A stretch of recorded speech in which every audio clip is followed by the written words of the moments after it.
Gas तुटवड्यावरून Sanjay राऊतांकडून tweet करत पुन्हा भाजप आणि पंतप्रधान मोदींवर निशाणा. मिठी नदीत नैसर्गिक वायू सापडलाय. भाजपकडून याला राष्ट्रीय संपत्ती घोषित करण्याची मागणी करण्यात आली. संजय राऊत यांचं कोचक ट्विट.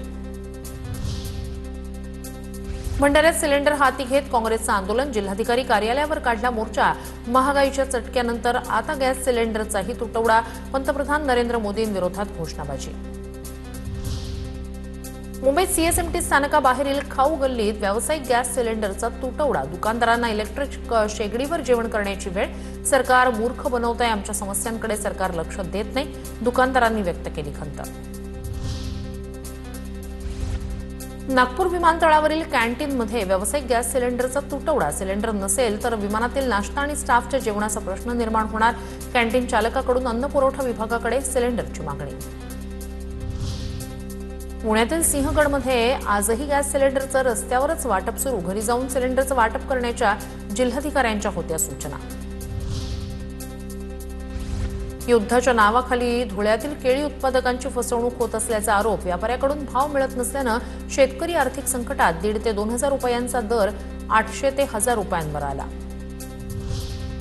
धाराशिवमध्ये घरपोच गॅस सिलेंडर पुरवठा सुविधा बंद केल्यानं गॅस वितरण विस्कळीत. गॅस एजन्सी बाहेर सकाळपासूनच लांबच लांब रांगा. गॅस पुरवठा करणारे कर्मचारी गॅस वितरणात हेराफेरी करत असल्याचा नागरिकांचा आरोप. रायगडमध्ये पोलीस बंदोबस्तात घरगुती सिलेंडरचं वितरण. गॅस सिलेंडरसाठी ग्राहकांची मोठ्या प्रमाणात गर्दी. पेणीतल्या भारत गॅसच्या वर्धन एजन्सी बाहेर पहाटेपासूनच नागरिकांच्या लांबच लांब रांगा. तर गॅस तुटवड्याचे सामान्यांवर परिणाम होत आहेत. जाणून घेऊया त्या संदर्भातल्या टॉप 9 बातम्या. धुळ्यात गॅस भरण्यासाठी वाहनांच्या रांगा. रात्रभर थांबून देखील गॅस मिळत नसल्यानं वाहनधारक संतप्त. एलपीजी गॅस वाहनात भरण्यासाठी वाहनधारक ठाण मांडून.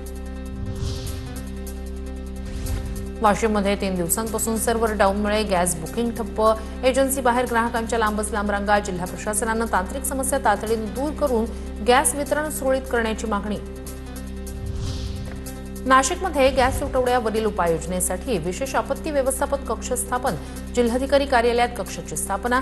तर तक्रारींसाठी टोल फ्री क्रमांक जाहीर करून नागरिकांना थेट संपर्क साधण्याचं आवाहन. साताऱ्याच्या आरळे गावातील हळदी उत्पादकांना युद्धाचा फटका. हळदीचा बाजारभाव घसरल्यानं शेतकऱ्यांचं कंबरडं मोडलं. प्रशासनानं शेतमालाला हमीभाव निश्चित करावा. व्यापाऱ्यांच्या मनमानीला लगाम लावावा. शेतकऱ्यांची मागणी. मनोरंजन क्षेत्रातही अमेरिका इराण युद्धाचा परिणाम. सिनेमाच्या सेटवर चपातीऐवजी पाव देण्यास सुरुवात. तर जेवणाचा मेन्यू आणखी कमी केला जाण्याची शक्यता. इंधनाच्या कमतरतेमुळे अन्नपदार्थ कमी करण्याचा निर्णय. साताऱ्यातील गॅस पुरवठा सुरळीत असल्याचा प्रशासनाचा निर्वाळा. गॅस टंचाई नाहीच. अफवांवर विश्वास ठेवू नका. जिल्हाधिकाऱ्यांचं जनतेला आवाहन. नागपूरच्या मंगल कार्यालयात व्यावसायिक गॅस सिलेंडरचं विघ्न. केटरिंग व्यावसायिकांकडून पुढील सर्व ऑर्डर्स रद्द. तर गॅस नसल्यानं काही व्यावसायिकांवर चुलीवर स्वयंपाक करण्याची नामुष्की. शिर्डीत साई प्रसादालाही गॅस टंचाईची झळ. साई भक्तांना आजपासून प्रसादात एकच लाडू पाकिट. तर प्रसादालयातील भोजन मेन्यूतही मोठा बदल. 2 भाज्यांऐवजी मिळणार 1 भाजी. तर डाळ भाताऐवजी देणार खिचडी. ठाण्यातील गॅस एजन्सीच्या कर्मचाऱ्यांचा ग्राहकांसोबत उद्धट वर्तन. भारत गॅस एजन्सीच्या साई शुभम गॅस सर्व्हिसमधील व्हिडिओ व्हायरल. गॅस बुकिंग होत नसल्यानं ग्राहकांची एजन्सीत विचारणा. तर एजन्सीचे कर्मचारी उद्धटपणे उत्तर देत असल्याचा ग्राहकांचा आरोप. आता पाहूया टॉप 9 बातम्या युद्धाच्या झळा.